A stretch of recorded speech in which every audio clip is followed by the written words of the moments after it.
Hello, everyone, and welcome to my first go live of the year 2020.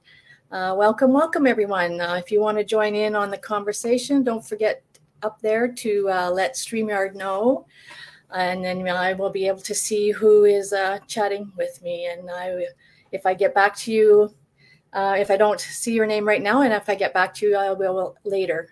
So up above, it says about New Year's resolutions are a waste of time. So we're going to go into that a little bit, and I'm going to give you a few tips of what I learned today, and I'll share those with you. So for those of you who don't know me, my name is, go right way, Heather, as it says right there. My name is Heather Edmondson, and I am coming at you live here from Medicine Hat, Alberta, Canada, on a lovely Friday afternoon. I'm really having a difficult time seeing. I've got a really bad infection in my eye. I wasn't able to go to work yesterday. I wasn't able to see. So I'm still coming on here and still giving you some tips and some value, even though I don't feel the best and I don't look the best. So anyways, like I said, New Year's resolutions are a complete waste of time. And that is because only 8% of people actually achieve their New Year's resolutions. Did you happen to know that? The other 92% of us that make these New Year's resolutions come up with all kinds of excuses why they can't commit to whatever it is that they have decided to do. It's either too crowded at the gym, or I can't get there because the kids have been awake all night and I didn't get any sleep. I can't commit to reading before I go to bed because I'm way too tired, and so on and so forth. And you just don't have the energy. So 70% of these people abandoned them within the first 2 weeks. So what separates the doers from the dreamers is what's in your head. You start wrapping your head around things and saying, well, I'm not good enough to do that, and I don't believe that I can achieve that. And you set yourself up for failure. You psych yourself out and you create all these misbeliefs about yourself. So what we need to do is create some habit forming behaviors. And to do that, you kind of have to commit to doing something for 7 days, 10 days, 15 days, a month. And if you keep doing those things for that space of time, then it rewires your brain to look at things in a different way. We have a lot of things we do without even thinking about it. I'm looking down at a few notes here that I just jotted down. So if I'm looking down, that's what I'm doing. We do things out of habit. We get up in the morning at maybe the same time every day. We go to the bathroom and we wash our face and brush our teeth, and we go through the same routine of putting on our clothes and getting ready for work, and maybe eating the same breakfast every day. How about even taking the same trip or bus route or car drive to work every day?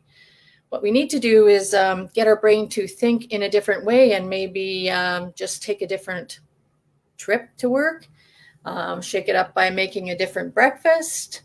Shake it up by getting up maybe 30 to 50 minutes earlier and maybe doing a workout in there. This will make your brain think in a different way, and you're replacing those habits with productive ones. I just need a drink of water here. Sorry about that. So you can also combine something that you really like doing with something you don't particularly like doing. Are you maybe spending a lot of time and money eating out every week? Maybe you can reduce those amount of times that you're out eating out, and try and make some healthier choices by making and preparing some meals at home. How about cutting back on some of the sugar that we all seem to consume in our lives, even if it's just taking out a couple teaspoons out of not putting that in your coffee in the morning or in your tea, and replacing it maybe with a little bit of honey, something more natural. What if it's cutting out some of those sugary drinks or those lattes that you have? For one thing, they're expensive, and for another thing, they're empty calories that fill you up, and they can really throw you off track.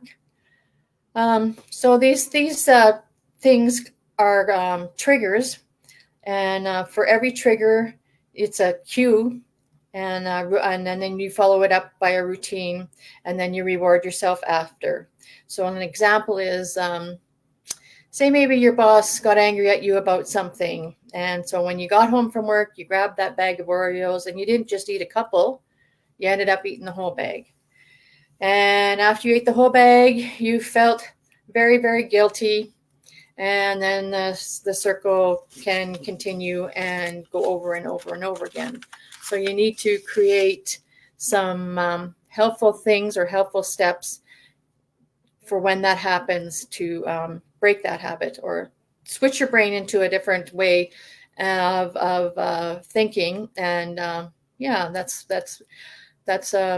not a good thing. So maybe make a vision board of things that you would like to possibly achieve in the next month, in the next week, in the next 6 months. Hello, Mark. Thanks for jumping on.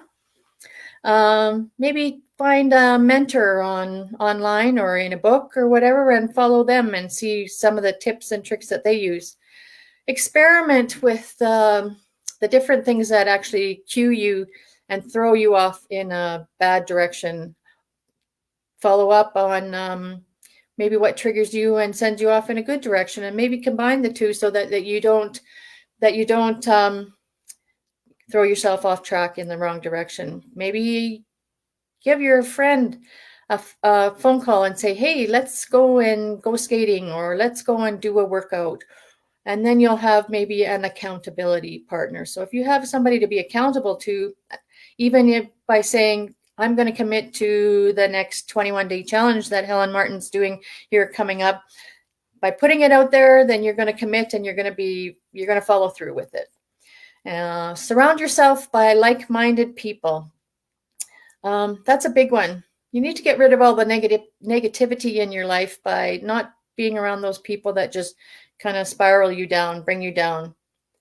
We don't always have to give ourselves a reward that is food. We can reward ourselves in different ways, like buying a new workout outfit. How about maybe getting your hubby to watch the kids so that you can actually have a bubble bath in peace without them pounding on the door or the dog walking in or any of that. Maybe it's just the small things that'll make that huge bit of difference. Maybe it's buying a new pair of shoes. Maybe it's just going for a walk with a friend. How about going to a movie or a coffee with somebody? All of these things are different things that you can do to reward yourself. Then every time you are triggered by whatever it is, a bad day at work, somebody said something into you, you got stuck in traffic and you're yelling at the person beside you, you're honking your horn, that's triggering you into a bad mood, you need to replace it with a good habit. So hopefully some of those things were helpful for you today, and I hope you found some value in that. And welcome to 2020, and hope to see you again on some of my Go Lives. I am going to try and go live every Tuesday and Friday, and hopefully you can find some value in the things that I share with you. So have a good one, everyone, and we will catch you next time. Hello, Dawn. Thanks for jumping on. You'll have to catch the replay, and we'll see you later. Bye-bye, everyone.